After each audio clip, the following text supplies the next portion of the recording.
تنسوا دعمنا بالضغط على زر الإعجاب والاشتراك في القناة ليصلكم كل جديد، هذا فضلا وليس أمرا، وشكرا.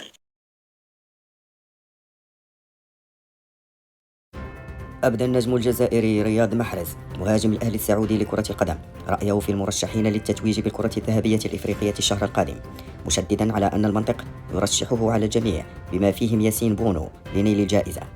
وقال محرز في تصريح نقلته صحيفة ليكيب الفرنسية: قبل فترة كان هناك تنافس بين صلاح وماني عن الكرة الذهبية الإفريقية، لكن العام الماضي على المستوى الجماعي كان الأمر أكثر صعوبة بالنسبة لهم.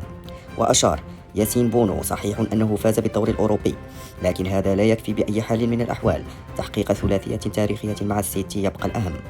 وأضاف المتحدث نفسه: بالنسبة لي فزت بالثلاثية العام المنصرم، كأس الاتحاد الإنجليزي والدوري الإنجليزي الممتاز ودوري أبطال أوروبا، وسجلت 20 هدفا وقدمت تمريرات حاسمة. واختتم محرز: كنت لاعبا أساسيا في الدوري الإنجليزي وكأس الاتحاد الإنجليزي، وأقل قليلا في دوري أبطال أوروبا، لكن خلال السنوات الماضية المنطق هو أن أتوج بهذه الجائزة. شكرا على اهتمامكم، المرجو الاشتراك في القناة وكذا الضغط على زر إعجاب وتفعيل زر الجرس ليصلكم كل جديد على مدار اليوم.